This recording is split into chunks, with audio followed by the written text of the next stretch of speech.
2024 26 जनवरी से 24 फरवरी तक माघ का पवित्र महीना रहेगा। इस महीने माघ स्नान और दान पुण्य पूजा पाठ की विशेष महत्वता कही गई है।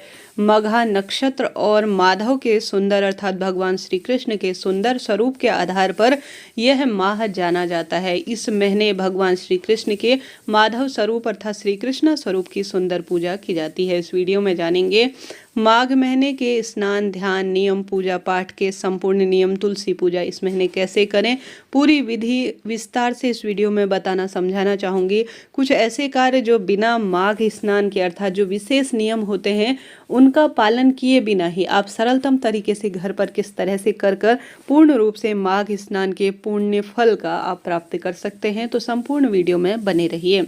जैसे कि माघ महीना जो है मोक्ष प्रदान करने वाला माना जाता है। इस जन्म के समस्त पापों को नष्ट करते हुए बहुत विशेष फलों की प्राप्ति में सहायक होता है और साथ ही पितरों के तारण के लिए भी सहायक होता है। तो माघ महीने में पवित्र नदी में कल्पवास इत्यादि अर्थात जो गृहस्थ जन से थोड़ा सा निवृत्त हो जाते हैं, व्यक्ति थोड़ा सा अपने परिवार की जिम्मेदारियों से फ्री हो जाते हैं, कहने का अर्थ है थोड़ा सा उनसे मुक्त हो जाते हैं, वह 1 महीने का कल्पवास करते हैं। जैसे कि हरिद्वार, गंगा नदी, यमुना नदी या पवित्र नदियों के तट पर 1 महीने वहां पर विशेष साधना पूजा पाठ दान पुण्य हवन करते हैं और साथ ही कल्पवास इत्यादि का संकल्प लेते हैं। साधु संतों के लिए यह महीना विशेष माना जाता है। ऐसे में आप सभी अगर इन स्थानों पर इन कल्पवास इत्यादि का प्रण नहीं ले सकते हैं तो घर पर ही ब्रह्म मुहूर्त में गंगा जल मिश्रित और काले तिल की इस महीने महत्वता बहुत अधिक कही गई है। इस महीने जितना संभव हो काले तिल को 6 तरह से प्रयोग में लेना चाहिए। एक स्नान के स्वरूप में, एक हवन के स्वरूप में, एक उपटन के स्वरूप में, एक पूजा इत्यादि के विधान के स्वरूप में, भगवान को भोग इत्यादि लगाने के स्वरूप में। इस महीने काले तिल की महत्वता बहुत अधिक कही गई है। अगर आप पूरे महीने एक समय के भोजन का नियम नहीं ले सकते हैं तो कोई दिक्कत की बात नहीं है। आप सभी इस महीने जो है विशेष व्रत कर जैसे कि इस महीने 2 एकादशियां आती हैं जो कि विशेष तौर पर भगवान श्री कृष्णा को समर्पित होती हैं। उन एकादशियों का व्रत कर सकते हैं। संकट चौथ व्रत आती है और इस महीने जो मुख्य त्योहार आते हैं, मुख्य व्रत होते हैं, उन व्रतों को कर भी आप पूर्ण रूप से इस महीने के सुफलों को प्राप्त कर सकते हैं। और ब्रह्म मुहूर्त में स्नान ठंडे पानी इत्यादि से करना भी बहुत लाभदायक माना जाता है। उसके बाद आप सभी सूर्य नारायण भगवान को अर्घ्य दें, आवश्यक रूप से काले तिल डालकर। यह बहुत सुफलों की प्राप्ति में सहायक होता है। उसके पश्चात आप सभी माता तुलसी की विशेष पूजा अर्चना करें। माता तुलसी को एक स्थान पर विशेष तौर पर विराजमान कर उन पर लाल पीले रंग के वस्त्रों को उड़ाएं और आवश्यक रूप से विशेष तिथि में उनमें दूध समर्पित करें। और माधव स्वरूप अर्थात लड्डू गोपाल स्वरूप हो या श्री कृष्ण का जो है शालिग्राम जी स्वरूप हो या किसी भी स्वरूप में आप सभी तुलसी वृक्ष के नीचे, तुलसी पौधे के नीचे उनको विराजमान कर विशेष इस महीने पूजन करते हैं या माघ महत्म सुनते हैं तो भाग्य प्रबल हो जाता है और दुख दरिद्रता का नाश हो जाता है। इस महीने तुलसी माँ का विशेष पूजन भाग्य को उदित कर देता है और साथ ही माघ महत्म सुनने का वर्णन अपने आप में अद्भुत है। तुलसी माँ में सुबह शाम दीपदान करें, विशेष फलों की प्राप्ति में यह सहायक होगा। अगर आप सभी जैसा कि कल्पवास इत्यादि में भक्तजन जो है 1 महीने जो है व्रत का संकल्प लेते हैं, विशेष साधनाएं करते हैं, परंतु गृहस्थ जन में यह चीजें जैसे कि भूमि पर शयन करना, शरीर में जो है विशेष नियमों के तहत जैसे कि शारीरिक संबंध इत्यादि से परहेज किया जाता है। जो भी व्यक्ति इस महीने विशेष संकल्प लेते हैं, भूमि में शयन और किसी न किसी स्वरूप में दलहन इत्यादि की जो दालें होती हैं उनका पूर्ण रूप से परहेज किया जाता है। कुल मिलाकर जो हमारे शास्त्रों में निषेध कार्य कहे गए हैं उनका पूर्ण रूप से इस महीने परहेज करना शास्त्रों में विधान के स्वरूप में कहा गया है। माघ महीने में भगवान श्री कृष्ण के सुंदर स्वरूप और श्री कृष्ण से स्वरूप के संबंधित जो मंत्र होते हैं उनका जाप करना, विष्णु सहस्त्र नाम का पाठ करना बहुत सुफलों की प्राप्ति में सहायक हो जाता है।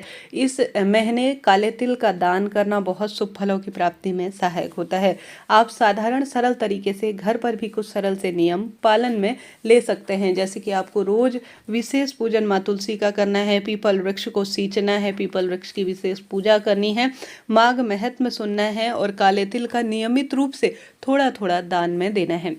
इस तरह से आप विशेष नियमों के तहत प्रमुख व्रतों को कर कर भी माघ महीने का पूर्ण फल प्राप्त कर सकते हैं। साथ ही जब माघ का अंतिम दिन हो तब आप सभी को विशेष नियम जो आपने ले रखे हैं उनकी पूर्ति और प्रण करते हुए विशेष उस दिन करने का प्रयत्न करें और आवश्यकता अनुसार ब्राह्मण ब्राह्मणी को घर पर भोजन करवाएं और माता तुलसी के निमित्त माँ तुलसी के सामने ही एक जोड़ी वस्त्र रखें और कुछ रुपये इत्यादि रखकर उसे कल्पने का जो भाव होता है, जैसे अलग अलग क्षेत्रों के अनुसार उस पर उबारा जाता है अर्थात उसके ऊपर कल्पा जाता है, फिर उसे दान में पंडित ब्राह्मण जी के घर पर दिया जाता है। इस तरह से आप सभी माघ महीने में नियमबद्ध तरीके से पूजन करें। विशेष श्री हरि विष्णु के शालिग्राम स्वरूप या उनके माधव स्वरूप की विशेष पूजा अर्चना करते हैं तो भाग्य प्रबल हो जाता है, दिन दुगनी रात चौगुनी परिवार वृद्धि करता है। तो इस तरह से आप सभी सरल सम उपायों को करने का इस महीने प्रयत्न करें। संभव हो तो माघ स्नान का जो अंतिम दिन होगा, जैसे कि उस दिन मौनी अमावस्या होती है, पवित्र नदी में जाकर उस दिन आप जरूर से स्नान करें। पूरे महीने भर कुछ नहीं कर पाते तो अंतिम 5 दिनों में विशेष करने का प्रयत्न करें। इस तरह से यह जानकारी थी।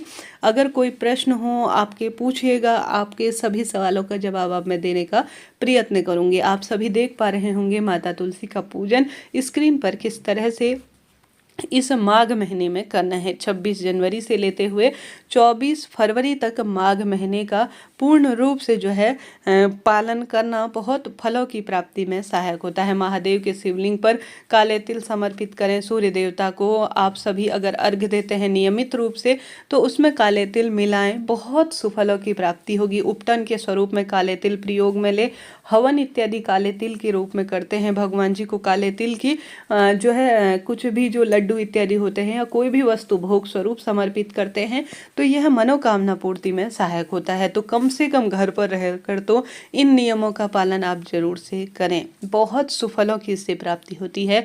जितना संभव हो काली वस्तुओं का दान करें और गर्म वस्तुओं का इसके साथ साथ दान करने का भी सुफल परिणाम कहा गया है। जैसे कार्तिक माह के नियम होते हैं करीब करीब उसी तरह के नियम माघ महीने में भी पूर्ण रूप से किए जाते हैं। ब्रह्म मुहूर्त में इस महीने स्नान का एक अलग ही सुख कहा गया है। जैसा कि माघ का महीना मोक्ष से संबंध रखता है, पितरों के तारण के लिए, और इस जन्म में जो भूल चूक हुई है, किसी न किसी तरह से मन कर्म वाणी से कुछ ऐसी बात हुई है तो वह पूर्ण रूप से नष्ट होती हुई अंत में मोक्ष की प्राप्ति में यह कार्य सहायक होते हैं। हालांकि कई पुरुष जन महिला जन करते भी हैं उन कार्यों को, और इनका सुख जो है आपने अपने बड़े बूढ़ों के मुख से सुना है। इन दिनों तो बहुत सारी चीजें माघ महीने से संबंधित कहीं ना कहीं खोती चली जा रही है। बहुत कम लोग इनका नियमों का पालन करते हैं, परंतु प्राचीनतम जो बड़े बूढ़े थे वह माघ स्नान के फलों की बहुत अधिक सुखता के स्वरूप में जानते थे। इस महीने सूर्य नारायण भगवान की विशेष आराधना, पूजा और सूर्य नारायण से संबंधित चीजों का दान करना, जैसे कि तांबे की वस्तु, मसूर की दाल, गुड़ का दान, यह बहुत भाग्य को प्रबल करने वाला और नवग्रहों की दशा को सुदृढ़ करने वाला होता है। इस तरह से यह जानकारी थी। वीडियो उचित उपयोगी रहा हो तो लाइक करें, शेयर करें, सब्सक्राइब